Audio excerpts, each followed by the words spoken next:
Chapter 11, Cocktails and Moonlight. Out in the forest the orange tree grows, way in the back nobody knows. The fruit it grows is magical indeed. Just one bite will put you to sleep. Welcome back. This is an Orange Tree video production called Bedtime Stories with Jared. Here you will hear stories read in a whisper to induce relaxation, sleep, and ASMR tingles. Please make sure that your headphones are plugged in and over each ear before you begin. Let's get started.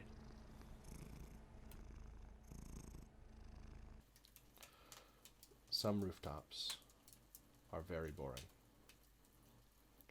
The worst kind is the flat rooftops with the tar roofing paper. They're the most boring and uninteresting to look at. At best, one hopes for a nice pebble finish, but one never expects to find a red carpet. Yet a red carpet is exactly what Norman does find. From the exit at the top of the stair to a temporary lounge that appears to have been put together for one night only, a red carpet stretches forth to guide Norman to his heaven among the stars. The sky is black, and the hotel is far enough from the city lights that the stars shine brightly. Red velvet ropes mark the edge of the carpet so that visitors do not wander. At the end of the runway, a much larger square of carpet stretches beneath the legs of the leather couches and space heaters. Towers of flickering glass flames provide lighting. They stand no more than 3 foot tall, and people use them as places to set their glassware. Cocktail waiters in tuxedos serve hors d'oeuvres and mixed drinks from a temporary bar, and a chef's table with an electric cooktop and a miniature raw ingredient bar. The women are in fancy gowns, and no man present is wearing a suit that costs less than $9,000, except for Norman. Norman is not used to being the worst dressed man in the room. Norman takes pride in always being the best. What is this place? Norman approaches slowly. A man wearing a $250,000 timepiece sidles up next to him. Feel just a little out of place? Are you nervous? Don't be. I invited you, because this is where you belong. You invited me? Norman asks. Norman tries to place the features of the man's face in his memory. Have I seen this man before? Have I seen him ever? On the cover of a magazine or at a conference? Maybe on a plane? Anywhere? Norman could not remember. Norman could not remember this man from any place. Yes, Norman Shooter, I invited you. Let's get you a drink. You should sit and talk for a bit with some of the others, and I'll come back to chat with you before you leave for the night. I know you have a big day tomorrow. The man motioned to the waitstaff to bring a fresh beverage. He held up a hand signal, and the waiter acknowledged the order with an obedient nod. Norman sits on an empty couch and tries to take in his surroundings. He does not want to interrupt anyone's conversation. A slender woman wearing a silver sequin dress sits next to him. How long have you known Martin? She asks. Martin? Norman says. Who's Martin? She smiles. Our host. You must be new to our group then. She pushes her long brown hair behind her right ear. Yes, I guess I am. What is this? This is a special club of sorts. Eugenia looks at the other members of the club and searches for the words to describe it. Martin pays to have it all brought in, even if the waitstaff are here just for one night. They are not with the hotel. None of this is. The woman points at the couches, the bars, the red carpet, the velvet ropes. It's all an elaborate experience designed to give us some escape from a monotonous and hectic life on the road. Martin sets it up for one night, and then it all disappears by morning, and no one in the rooms below is any wiser about it. Norman comprehends the words that she says. That must cost a fortune, he says. I'm sure it's not cheap. She leans in closer and whispers, None of us really know what goes into it. We just respond to the invite. She sits upright before she finishes in a normal voice, and here we are. Norman looks around. He tries to comprehend the scale of this kind of operation. What is the purpose? How much does it cost? What does Martin get in return? How much money must Martin make if he doesn't care about paying for all of this? The woman begins again. I and several of the others were just talking about our most recent vacations before you arrived. Norman looks at her for the first time, and truly looks at her. Vacation. Ha! What's that? Norman jokes. Up until now, Norman has been distracted by all of the things to see on the rooftop. You'll find out, she responds, I'm sure. We were all where you are once. She motions again to the other guests at the party. Let me guess about your days, she says, building Norman's curiosity. She studies Norman. She looks at his shoes. They're nice, but they're scuffed. She looks at his jacket. It's pressed and clean, but he did forget to undo the top button when he sat. She studies his shirt, the collar that he wears, the cuffs on the sleeve, the watch that he's wearing. Let me see, she says. You've been speaking for about a year and a half now. You've been on some really big stages, but you spend almost everything that comes in on keeping up the illusion of success. Norman nods in amazement. I'm not done, she says. Don't give anything away. You spend almost everything you make, which means that there's not much room for savings. You probably book yourself every week for another speaking event, hoping that if you work more, that you can build up your savings account and maybe retire someday. Norman's eyes grow wide. I'm willing to bet that you even sold your house just to save money. Norman gasps. How do you do that? It all makes sense, she continues. Why keep the house if there's nothing for you there? I'm sure there used to be, but she's long gone, isn't she? Oh my, I'm sorry. Maybe he's long gone? I can never tell these days. Norman fills in the blanks for her. She. Definitely a she, and yes, she did leave. She said she wanted to be married to someone who could be present. She didn't like the hectic travel schedule. We all were at that place in our lives, the woman says. She picks up her drink in her left hand and extends her right, a gesture of greeting. I'm Eugenia. It's nice to meet you. I'm Norman Shooter. Eugenia stands from her seat gracefully. Norman Shooter, it is a pleasure to meet you. Come with me and I'll introduce you to your new family. Once you meet everyone, you won't want to miss this ever again.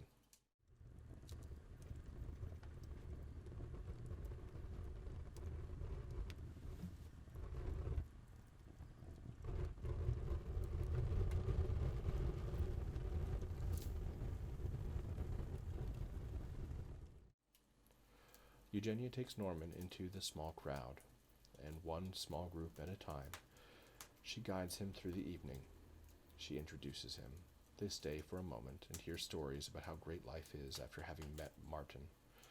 And every person tells Norman that from this moment forward, his life is going to be very different.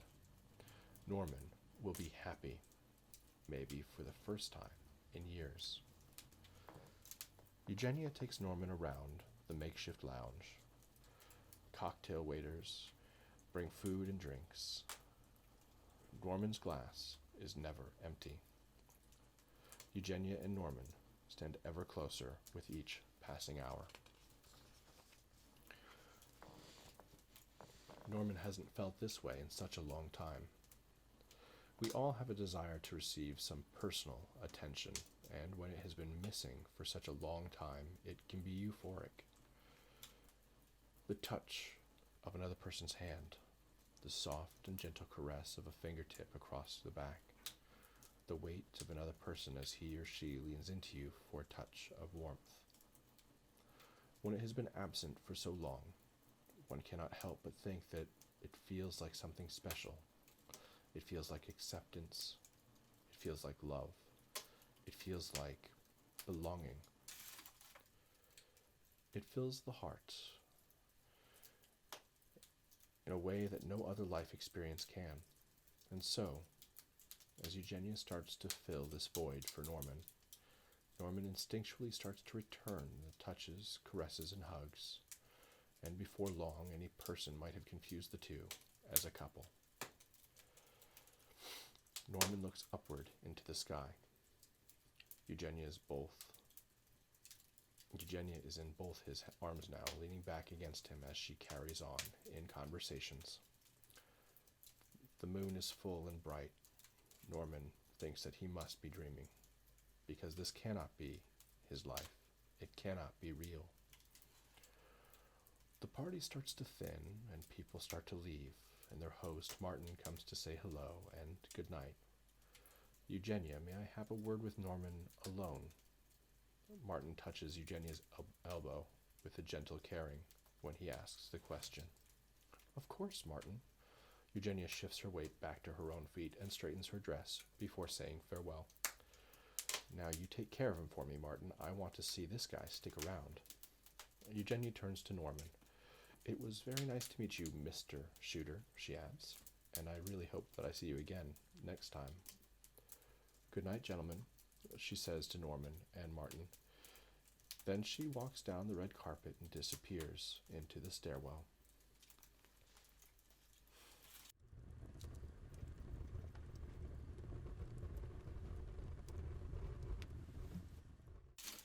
Each step that she takes makes Norman feel just a little more empty again. His happiness leaves with Eugenia. His heart feels heavy, and in his heightened sorrow, he forgets that Martin is waiting for his attention. Martin follows Norman's eyes and makes a subtle suggestion. Did you have fun tonight? Eugenia is a great woman, and I think she is single. What is all of this, Mr. Norman leaves a blank space for Martin to fill in his last name. Fowler, Martin answers. My name is Martin Fowler. We all work so hard. Martin starts walking towards the edge of the roof where the view is better. Isn't it nice just to take a break? You know, Martin says, everyone here tonight was just like you at some point in the near past. Norman hears the familiar phrasing that all speakers use to create a sense of belonging and to create a sensation of needing. When a good speaker addresses his audience, it is like his audience is a group of tiny targets.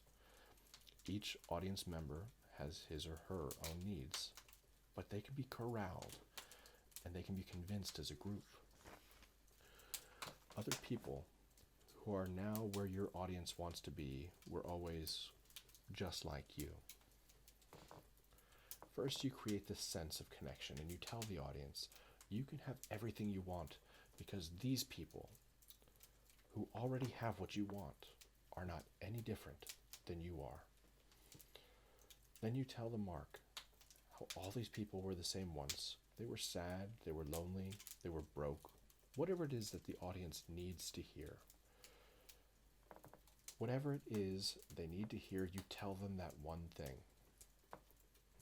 Every person here works in or worked in the speaking circuit, Martin says.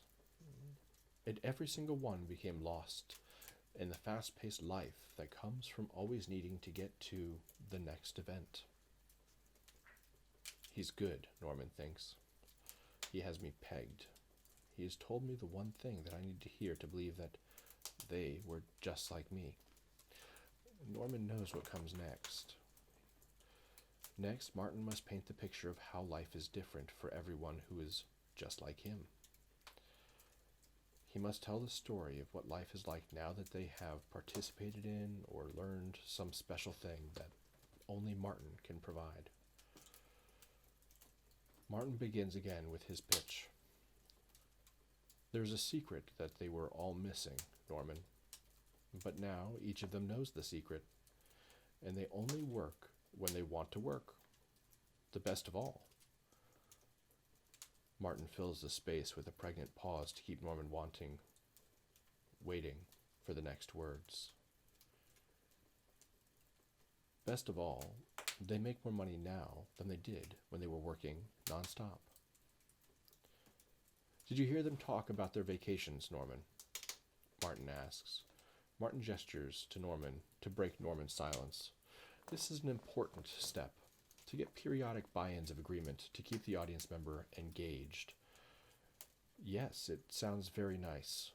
Norman is reserved in his answer, because he knows this game. What's the price tag, Martin? What are you offering, Norman wonders. Oh, come on then, it's better than nice, isn't it? Yes, Norman admits, it all seems like a bit of a dream.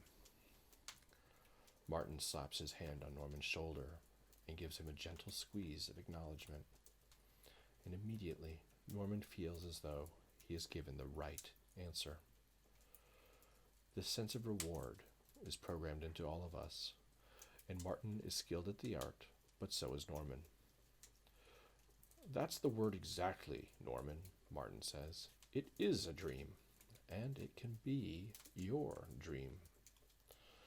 Norman, how would you like to make just as much money as you do today, but never have to speak on the stage again? Unless you want to, of course. You see, Martin can't stop here. The concept is too much to handle for the human brain in autopilot, and that's where Martin wants Norman to be. He wants Norman to be on autopilot. Martin's job, right now, is to make the questions so simple that Norman doesn't have to think. That way Martin can do all the thinking for him. So Martin adds, wouldn't that be wonderful? Yes, it would be. Norman knows that he is falling into Martin's script. But suddenly he doesn't care, because it would be wonderful, wouldn't it? Norman. Martin pauses again to make sure he has his audience's attention. If I could show you how to do just that, if I could show you how you could leave the stage forever without giving up the income, what would that be worth to you? Would it be worth $1 million? Martin cannot let Norman answer this question and continues immediately. I think it would be worth $1 million. Think about it. For half a year's work, you would learn the secret to being free. And the best part is, you wouldn't even have to do any more work to get it. The money would just flow in. Doesn't that sound nice? Norman considers the sales pitch. It would be nice if it worked. Martin is excited.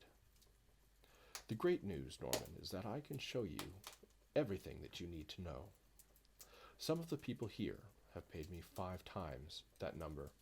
Some of the people have paid me $5 million to learn what I'm going to teach you, but I like you. And if you commit right now, if you can commit to me tonight, I will give you a special price, but you have to promise that you won't tell the others. If I give you a special price, Norman, can you keep it a secret? What's the price, Martin? I need your promise, Norman. First you promise, then I give you the price. Okay, Martin. Norman is waiting for the gavel to strike. I give you my word. The price stays between us. Martin smiles and turns his back to his amazing view. Norman, I know that you're just starting out, and you cannot afford $5 million. I know that you cannot afford $1 million, but like I said, I like you. I'm going to show you how to make the same money you make today without having to be on stage, which means that you can finally make a home for yourself or go on vacation. I'm going to show you how to leverage other talented speakers to make money for you, which means that they do all the hard work and you get paid for it. I'm going to show you how to become an event organizer like me. And you will not only make all the money that you make now, you'll make more. For all of this to achieve your dreams, all I ask is that you give me a small token of your success, and all I ask is that you give me $500,000 each year. Norman's eyes grow wide. The surprising part is that he's actually considering this ridiculous arrangement. But I only have $200,000, Norman says with a tinge of disappointment. Martin looks at Norman with feigned shock. Come on now, Norman. You know how this works. You're a skilled speaker, and that is why I know that it will work for you. You've detected every art of sale that I've used on you tonight. You've detected every one. And yet, you know that what I have will free you from this prison that you are in. So maybe you get a loan this year for $500,000. And next year, the $500,000 is as insignificant as Martin removes the $10 bill from his pocket. This $10 bill. He holds it in the air long enough for Norman to see it and to know that it is just a measly $10. And he drops it off the side of the building onto a side street. Norman and Martin watch the bill as it falls. They watch as the homeless man sees the bill falling. They watch as the wind takes the money into the center of a busy street, and they watch as the homeless man stops traffic so that he can get to the $10. That man, Martin says, is you. Just 2 years ago, he did not know the value of that bill as it fell, but he has so little that that $10 might as well be a fortune. He was willing to be hit by a car even if the bill was a single dollar. And he was rewarded in the street when he saw it up close for the first time. Look at how happy he is just to have a $10 bill. Look at his triumph. Do you see how that was you then? And in a way, it's still you now. Martin looks in Norman's eyes. You made how much last year? $1 million? Maybe $2 million? Norman states plainly. I made $1.5 million, but I'm on track to make $3.5 this year, gross. And Norman, I bet that after watching nearly $2 million come into and then out of your hands, that you view $10 a lot differently now than you did when you were that man down there, don't you? Now $10 seems insignificant. It's something that you can toss off the side of a building and not care about. But imagine how you will feel about a measly $500,000 when you're making $30 million each year. Don't you think that you would feel a lot differently about it then than you do now? Norman, what do you say? Would you like to be able to take a vacation? Would you like to be able to go home once in a while? Do we have a deal? Martin sticks out his hands, anticipating the handshake of a binding contract.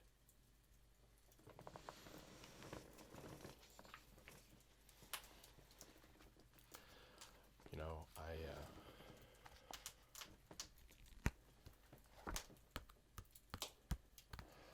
been to a lot of speaking events, and I always marvel at the speakers on the stage. And they make people stand, and they make people clap, and they do all these things to get everyone thinking as a group. They're very skilled at what they do.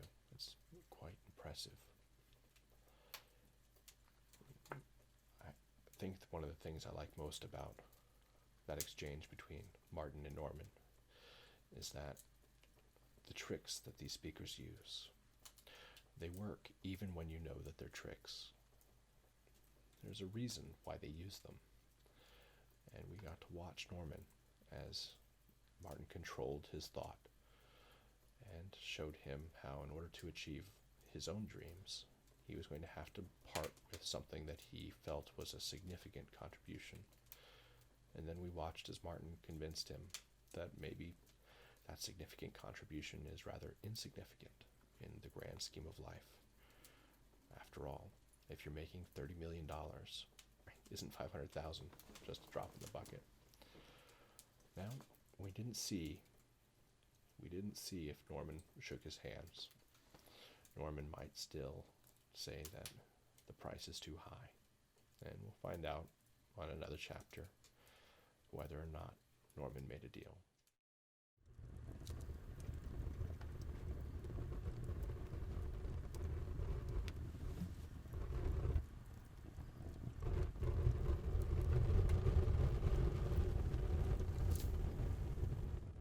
Chapter 12. My Cousin Vinny. The moon is very bright tonight. Martha likes how the light reflects off the road as she drives. She's been driving for 3 hours. She's a little less drunk now than she was when she left Samantha's, and she is so much closer to the convention center than she was before. She just has to make one stop. Several years ago, Martha's cousin Vinny was visiting when she needed to borrow some money. When Martha thinks back on that weekend, she realizes that it was the first sign of problems to come. Vinny gave Martha the loan that she needed, and as collateral, he took her favorite gun. There's nothing truly special about this gun, but Vinny knew that the gun was something special for Martha, that Martha would want it back. It was given to her by her father. Her father took her to the gun range. He showed her how to fire it.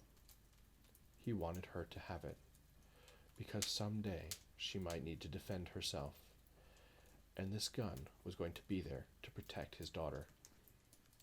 It's a good thing that her father gave her this gun, and that the gun would be there to protect her, because her father left as soon as he knew that she could protect herself, and the gun was all that she had from him. Vinny knew all of this, so when Martha needed to borrow $2,000, he knew that the gun would be the perfect collateral. The sun rises slowly, especially when you've been driving all night and had no sleep. Martha learned a trick in college from a friend who drove trucks for a living. He told her that the secret to long drives is sunflower seeds. The floor of Martha's Toyota Camry is now covered in sunflower seeds and empty bags, but she's still awake, and she is almost at Vinny's. When she gets there, Martha props herself against Vinny's door jamb and knocks. The door opens slowly, and Martha fills with a silent joy. Vinny. Martha? Vinny, can I please have a cup of coffee? And the use of your bathroom? Yeah. Vinny steps back with confusion. But I was not expecting company, so I make no apologies for the mess. Vincent steps backward and skillfully places his foot between a used paintbrush and an empty carton of milk. You're a saint, Vin. Martha falls through the door and makes her way through her cousin's house. Vinny, a 35-year-old gas station attendant, never learned to take care of himself. To get to the bathroom from the front door, Martha had to step through empty beer cans, pizza boxes, Burger King bags that had been crumpled up, empty garbage bags, and much more. While he has always been a mess of a man, he has always been a good cousin. Whenever Martha needed help, Vinny was there. When Martha's dad flew the coop, Vinny was there to help her through. When Martha's second boyfriend, Lou, cheated on her with some hussy from Miami, Vinny was there to teach Lou that decisions have consequences, and when Martha needed to borrow money, it was Vinny who provided it. For Vinny, family is everything, and Martha is the closest family that Vinny has. Vinny works on cleaning off the kitchen table. He empties out the cupboards looking for a coffee pot, or coffee, even. Martha enters the kitchen to find Vinny frenetically tearing the place apart, looking for a coffee maker.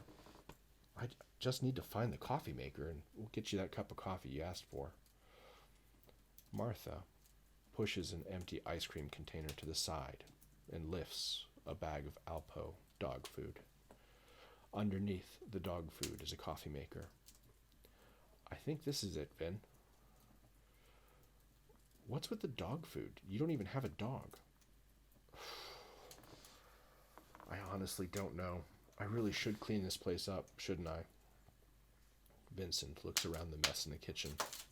He looks at the mess in the living room. You know, if you'd called me, I would have cleaned, I promise. Yeah, I know, Vinny. Martha pats him on the chest as she tiptoes past him between the obstacles. Grab my gun. Let's go get some coffee down the street, preferably at a place that has an ATM so I can get the money that I owe you. Lorraine's diner knows exactly where their coffee pots are kept, and they keep the coffee pots full at all hours. Martha and Vinny talk as the waitstaff bring refills, pancakes, and bacon. Martha, I appreciate the fact that you want to pay me back, and I find it a wonder that any credit card company would let you cash advance that much through an ATM. Vinny shakes his head in disbelief. But you've got bigger problems. If you want the gun, you can have it. Are you sure, Vinny?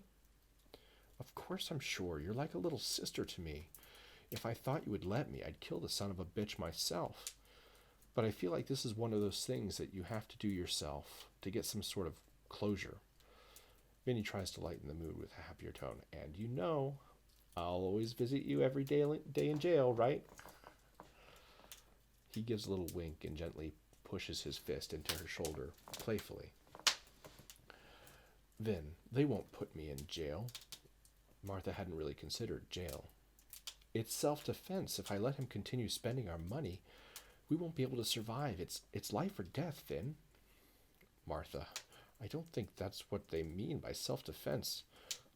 I'm pretty sure your life has to be in immediate danger, and this doesn't qualify. Maybe I won't go through with it, but I've got to do something. Do me a favor, Vin, will you? Can you drive? Maybe if I can get some sleep, I'll be able to think straight. Vinny took the keys. They pulled out into the highway. In 5 hours, they will be at the convention center, and Martha will have some big decisions to make. Martha imagines her life without Burton. She pictures coming home from work. She imagines making dinner and watching television. She imagines making breakfast and cleaning the house. She imagines being able to sleep for a nice, long 8 hours. In all the images that she pictures in her short daydream, there's only one thing that she does not imagine. Nowhere in any of her imaginary moments is there a stack of bills printed on pink paper. Nowhere is there red ink that reads, "Final Notice." In Martha's imaginary world, she never sees pink paper again. She clutches the gun inside her handbag and she lets her head rest into the passenger seat. Her eyes are heavy now. Next stop, the Marriott Convention Center. Martha barely finishes the word and falls asleep.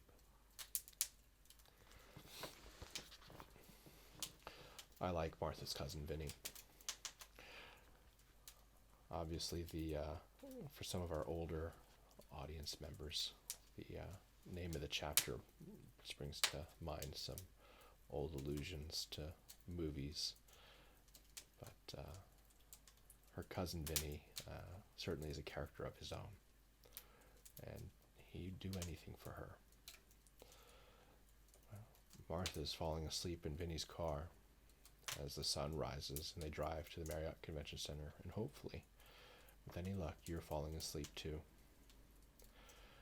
Don't forget to subscribe, and as you know, we keep a playlist of all these videos in order so that you can watch them again and again while you wait for the next installment.